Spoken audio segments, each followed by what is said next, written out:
Bonjour à tous, bonjour à chacune, bonjour à chacun. Au nom du Père Guillaume et de l'EAP, je vous remercie d'être présents en nombre ce matin. Nous souhaitons vous présenter le fruit d'un travail de réflexion intense de l'EAP sur notre nouveau projet pastoral. Cette matinée va se dérouler en plusieurs étapes. Nous vous proposons de commencer par un temps de prière autour d'un chant. Nous vous présenterons ensuite les composantes de ce projet. Suivra une étape de lecture et de réflexion personnelle où nous vous demanderons de réagir à son contenu. Nous vous présenterons ensuite les prochaines étapes, ce qui va se passer après cette matinée, avant de laisser la parole à Père Guillaume qui conclura cette matinée. Sur ces paroles, je vous propose que nous nous levions pour un temps de prière. La seconde que tu fais chaque jour avec tendresse, dans le cœur de chair, dans le cœur nouveau. Et notre évêque nous demande de relire, de retravailler, Guillaume s'en dira plus tout à l'heure, de rédiger un projet paroissial missionnaire. Suite à l'arrivée du Père Guillaume, c'est la tâche à laquelle nous sommes attelés autour de lui, dans la continuité du projet pastoral de 2003. Parce qu'en 2003, il y a un projet qui avait été réactualisé aussi, et qui a servi de référence à nos prédécesseurs. Alors, bon, il ne s'agit pas d'épiloguer sur ce projet, mais simplement quelques rappels. Il rappelait les 3 pôles de la mission de l'Église, l'annonce de la parole, la prière et les sacrements, et le service. Et il définissait 4 orientations. La communion entre les 2 communautés de Carquefou et de Sucé, c'était historiquement une autre période. La co-responsabilité, l'initiation et l'ouverture. Alors bon, chacune de ces orientations était déclinée en action. Juste un exemple pour chacune. Par exemple, la communion, tous les services étaient invités à se retrouver régulièrement, faire des célébrations communes pour les 2 communautés. Alors vous voyez tout le chemin qui a été parcouru et l'objectif, on peut dire, est atteint. La recherche d'une animatrice en pastorale, en fait, depuis, il y en a eu plusieurs. Une catéchèse pour les adultes, et c'était la naissance du groupe Ressources, par exemple, mais il y a eu aussi d'autres choses. Et pour la naissance aussi, la création d'un pôle solidarité et développer le journal Entre deux rives qui était distribué dans toutes les boîtes aux lettres. Donc vous voyez, ça aussi ça atteint. Bon, il pourrait y avoir d'autres exemples, mais pour vous montrer que ce projet de 2003 a guidé l'action de notre Église depuis ce temps-là. Ce ne sont que quelques exemples, mais à l'époque, donc, le projet était centré sur la constitution de la paroisse nouvelle, dont il a accompagné l'évolution. La paroisse a évolué, place maintenant à une nouvelle écriture du projet pastoral, place à une nouvelle aventure. L'équipe d'animation paroissiale de l'EAP sur ce nouveau projet pastoral, c'est pas une lubie du curé ou de cette équipe. Elle s'inscrit dans une dynamique qui ne concerne pas seulement notre paroisse. Cette dynamique, elle est d'abord universelle, et puis ensuite elle est diocésaine. En effet, un élan nouveau a été donné à l'Église par le pape François dans son encyclique missionnaire Evangelii Gaudium, la joie de l'Évangile, dans laquelle il invitait l'Église à une nouvelle audace, un nouveau souffle missionnaire.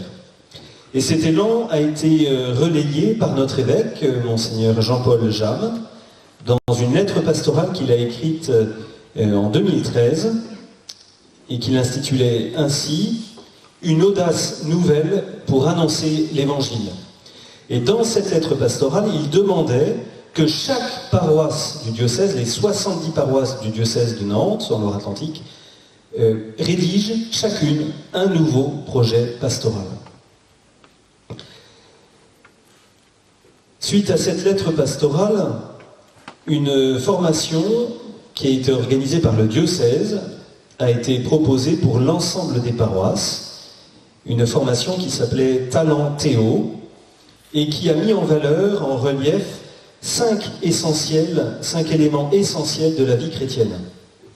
La formation, la fraternité, la prière, la compassion et l'évangélisation. Nous aurons l'occasion d'en reparler ce matin.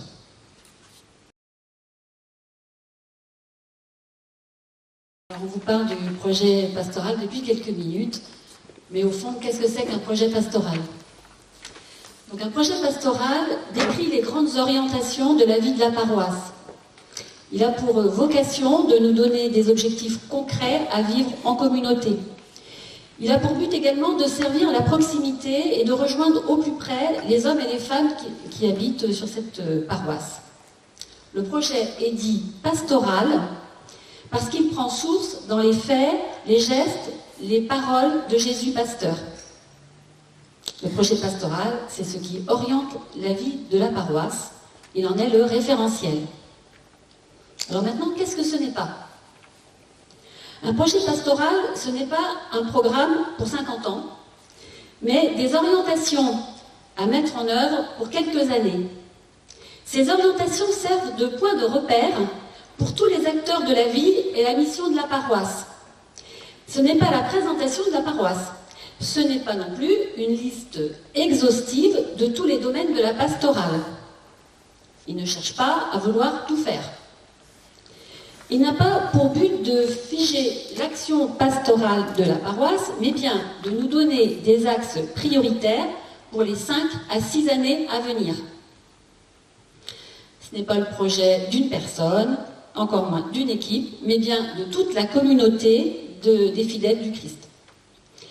Donc, le projet pastoral, ce n'est pas quelque chose à faire en plus de la gestion quotidienne de la vie d'une paroisse. C'est le référentiel indissociable d'une gestion quotidienne qui n'a de sens que si elle est inscrite dans un projet explicite, sous la responsabilité de l'EAP et autour de son pasteur. Voilà.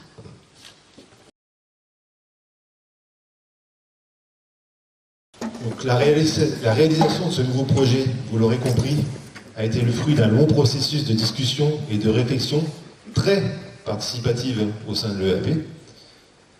Après ce travail de recensement, de mise à plat et de discernement, nous avons pu structurer un projet autour de la définition de 4 grandes orientations, en ayant le soin et la volonté de rattacher notre projet aux Écritures saintes. Nous avons ensuite voulu présenter ce projet auprès des responsables de service lors d'une réunion qui s'est tenue le 5 février et, grâce à leur écoute active et à leurs multiples suggestions, qu'ils en soient remerciés, nous pouvons aujourd'hui vous présenter le projet dans sa version aboutie. Les 4 grandes orientations sont les suivantes. L'accueil, la communion, la conversion, la gratuité, la grâce. Ces 4 grands axes fondateurs du projet pastoral vont nous permettre de structurer un plan d'action pertinent en collaboration avec vous tous. Et pour continuer dans cette matinée, nous vous proposons la lecture d'un texte qui nous a fait beaucoup réfléchir et qui reprend beaucoup d'éléments du projet pastoral.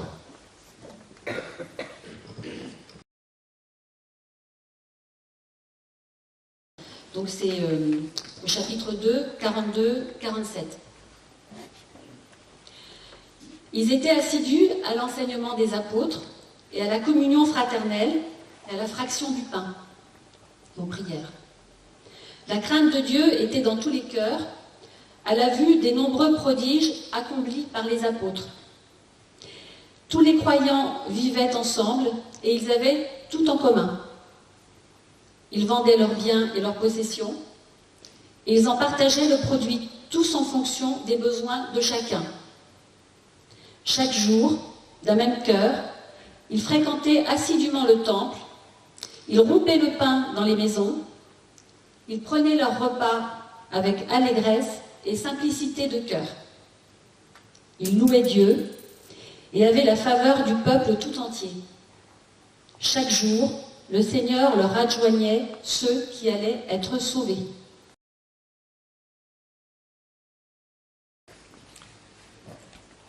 Ça va?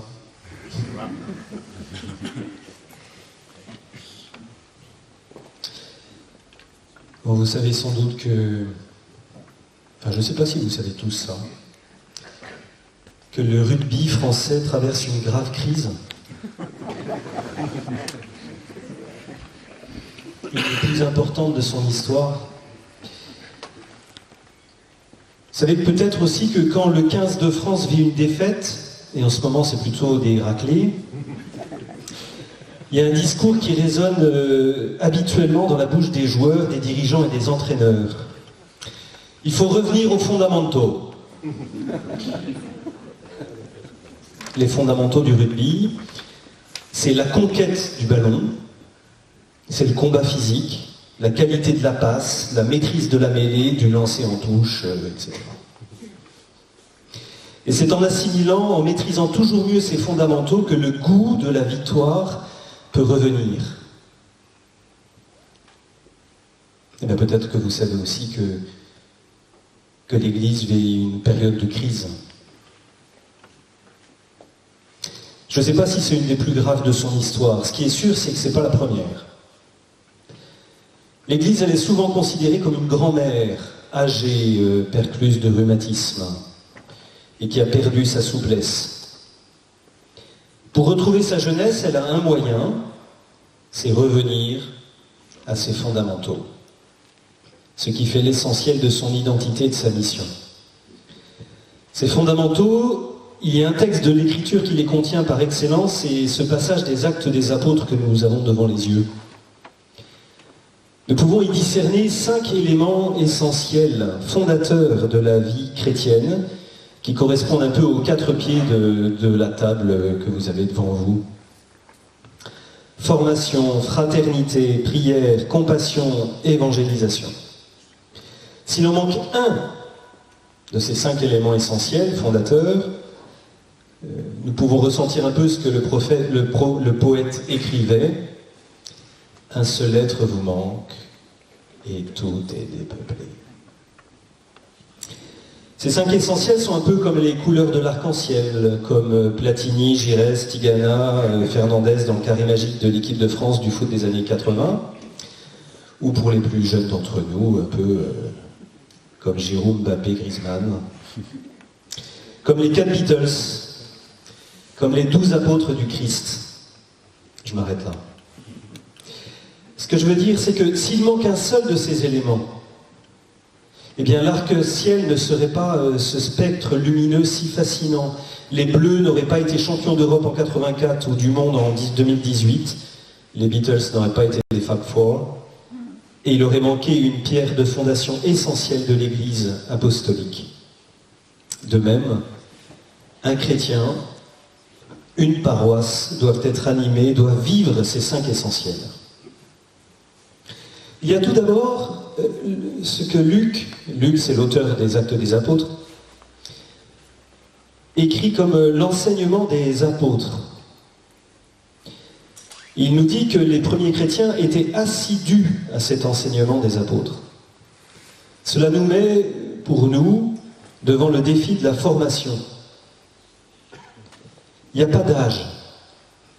Il n'y a pas d'âge pour approfondir le témoignage des apôtres qui nous redonne toujours accès à la présence du Christ vivant, ressuscité au milieu de nous.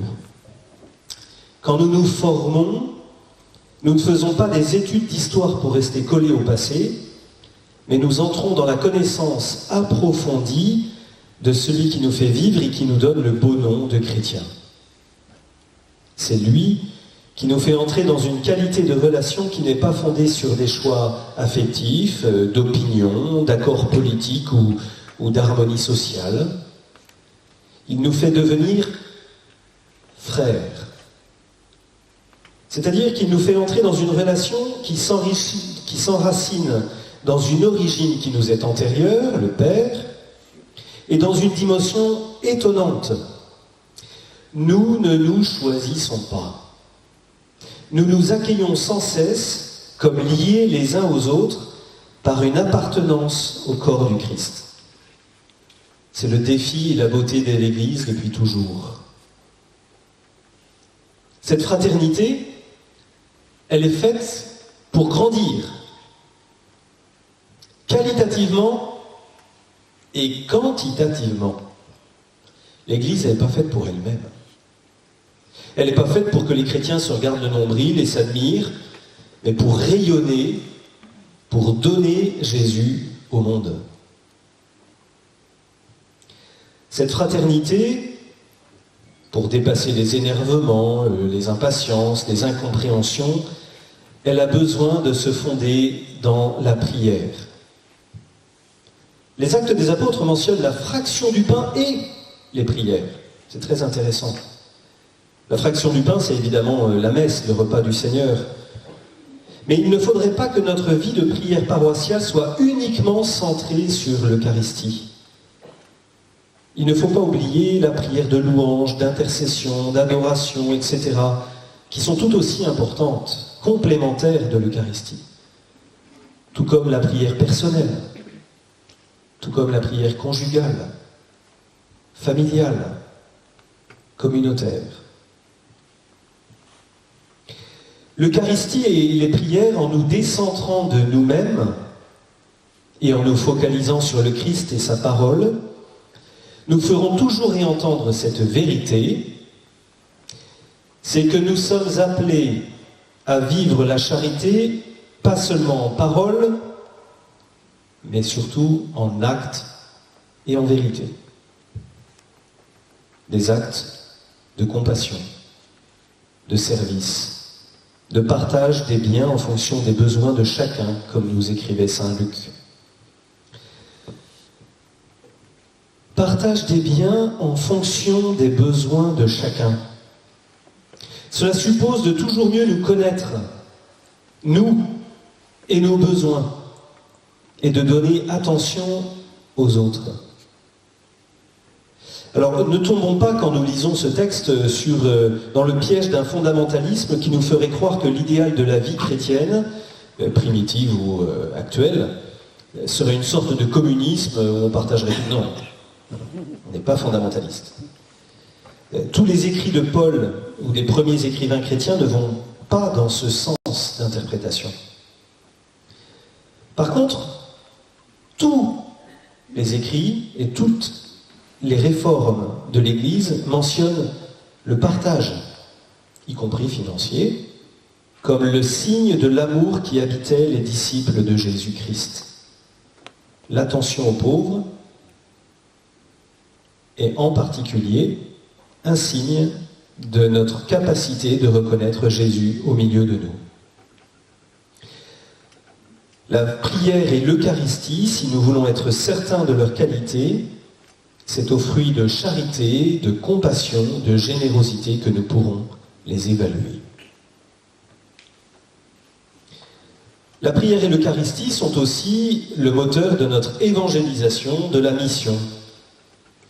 Dans le texte des Actes des Apôtres, cette dimension de la vie chrétienne peut apparaître un peu sibylline, un peu presque transparente, invisible.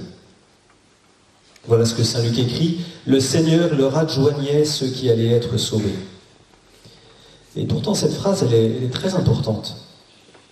Elle nous rappelle que le premier acteur de toute mission, de toute évangélisation, c'est Dieu, qui prépare les cœurs, qui habite déjà dans le cœur de celui ou de celle que je rencontre et avec qui je vais partager ma foi, mon espérance chrétienne. Et puis, elle nous rappelle aussi que quand nous sommes faibles, eh bien, nous pouvons compter sur la force de l'Esprit Saint. Et c'est que quand nous sommes faibles, c'est alors que si nous comptons sur la force de l'Esprit Saint, nous devenons forts. Cette expression nous dit aussi la finalité de la vie chrétienne et de l'évangélisation, c'est d'être sauvés. Nous avons besoin d'être sauvés. C'est un essentiel de la foi qui n'est pas simple à entendre aujourd'hui. Mais si nous n'avons pas besoin d'être sauvés, il n'y a aucune raison pour que Jésus meure sur la croix. Il n'y a aucune raison pour que Jésus accepte l'humiliation de sa passion.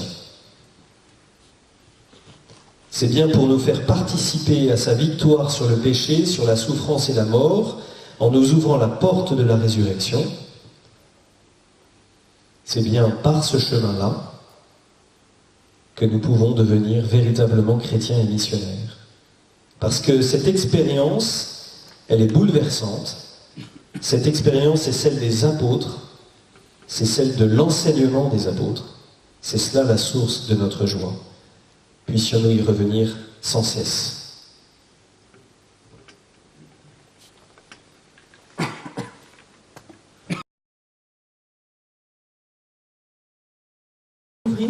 Vous remarquerez sur la première page les photos des 2 clochers.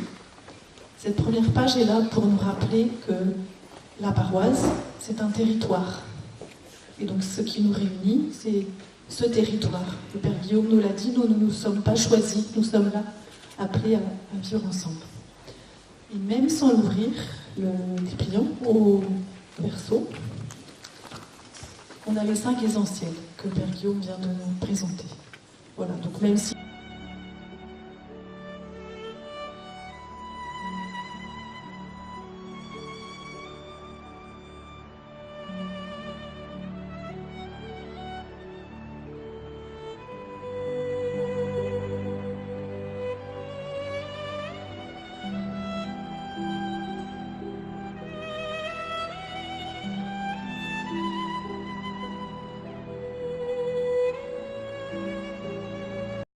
Vos premiers ressentis à chaud, à la lecture de ce projet. Comment ça vous touche? Comment ça vous rejoint? Ou au contraire, ce qui vous rejoint moins? Et sans doute que déjà, en tout cas c'était le cas dans le groupe là-bas au fond, que déjà ça nous amène à la question suivante. Un projet, ok? Et après? Comment on passe à l'action? Comment on le fait vivre, ce projet? Comment le mettre en œuvre? Alors pour reprendre le fil et résumer, notre projet, imprégné des 5 essentiels, qui sont les garants de chacune de nos actions, du sens qu'elles prennent pour nous chrétiens. Un projet qui se décline en 4 orientations.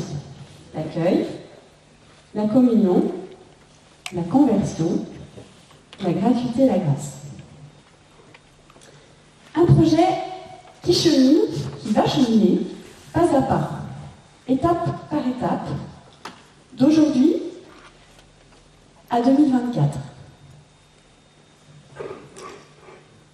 Nous allons prendre un exemple, celui de l'orientation. L'orientation de l'accueil, l'orientation numéro 1, pour laquelle il y avait déjà de nombreuses idées le 5 février dernier. Et puis il y a de nombreuses idées aujourd'hui encore. Et il y en aura d'autres dans les mois à venir. Je rappelle d'ailleurs, comme l'a dit Gladys tout à l'heure, que ce projet n'est pas un programme tout prêt, voilà, que ce qu'on présente ce matin, c'est un exemple. Donc pour l'exemple de l'accueil, une première étape ou un premier objectif pourrait être, par exemple, que soient lancées dans l'année 5 nouvelles actions d'accueil sur nos 2 clochers. Les étapes à suivre restant à déterminer. Toujours pour ce même exemple, et cette première étape, voici 5 idées d'action, d'accueil, que ceux d'entre vous qui étaient présents le 5 février dernier ont proposées et qui ont été reprises. Par exemple, pour la messe de rentrée, s'accueillir les uns les autres. Pourquoi pas par un jeu? Une journée d'accueil pour les nouveaux paroissiens. Améliorer le site internet de la paroisse.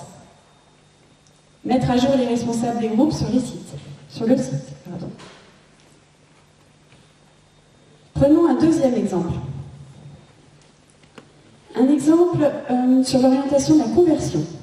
Et une première étape, qui là encore pourrait être de poursuivre les actions déjà engagées. La formation en marche avec Jésus, la lecture de la première lettre aux Corinthiens, Laudato aussi, les parcours alpha.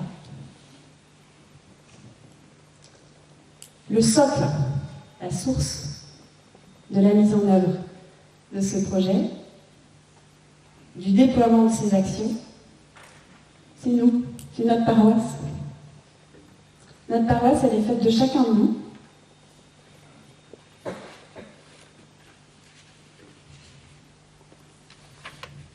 Des idées qu'on dépose sur papier aujourd'hui.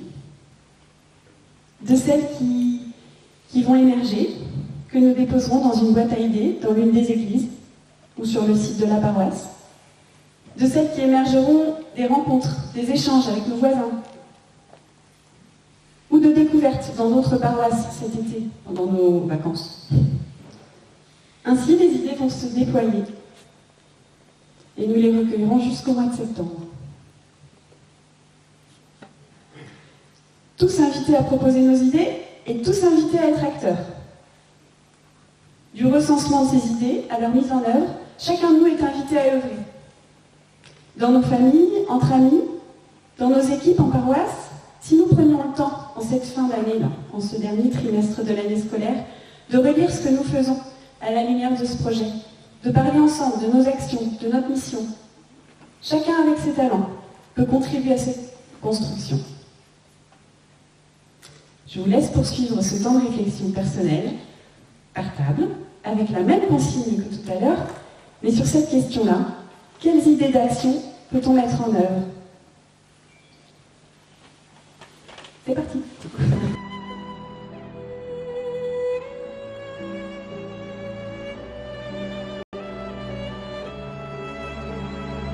Merci à tous pour votre investissement. Je voudrais dire juste, avant que nous partions célébrer celui qui est à l'origine de tout, celui qui est au cœur de notre paroisse, de notre vie d'église, je voudrais simplement redire deux choses très importantes. La première chose, c'est qu'un projet pastoral et la vie paroissiale n'est pas le tout de notre vie chrétienne. Spécialement dans la vocation de laïque. La vocation de laïque, c'est d'être chrétien au cœur du monde. Voilà. Et ça, c'est très très important. Évidemment, dans le projet pastoral, on vise un peu la vie de la paroisse, mais la vie de la paroisse n'est pas le tout et ne doit pas focaliser toutes vos énergies. Et ça, c'est quelque chose auquel il faut être attentif. Il faut aussi que parfois vous puissiez nous dire, à nous, les pasteurs, parce qu'on voudrait bien recruter, entre guillemets, voilà, de dire non, moi j'ai d'autres engagements dans le monde, dans la société, et c'est important, et j'y vis comme chrétien. Voilà. J'ai aussi ma mission de chrétien. Voilà. Donc ça, c'est la première chose que je voulais vous dire, c'est très très important. La deuxième chose, c'est que la paroisse, c'est pas le tout de la vie de l'Église.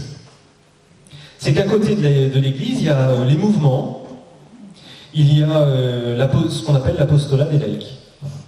Il y en a un certain nombre d'entre vous qui peuvent être engagés dans des équipes d'ACI, de MCR, de l'équipe Notre-Dame, équipe Notre-Dame de Vie, etc., etc., etc. Scoutisme, partager rencontre. Partager rencontre, Jean-Yves. Vous lui direz que j'ai parlé de partager rencontre. Non, voilà. Ça, c'est très important. C'est-à-dire, la paroisse, c'est le territoire. C'est un découpage territorial de la vie d'église. Les mouvements, c'est autre chose, c'est plus un mouvement d'affiliation, de choix. Dans la paroisse, on ne se choisit pas. Dans les mouvements, on peut se choisir, parce qu'on choisit finalement un courant, une sensibilité ecclésiale et une lecture un prisme évangélique. Voilà. Et tout est articulé ensemble. Ma mission dans la société, ma vie de chrétien dans la société, dans le monde, mon engagement éventuel dans un mouvement, et puis la vie paroissiale. Mais chacun dans son rôle, dans son espace. Bon, eh bien dans la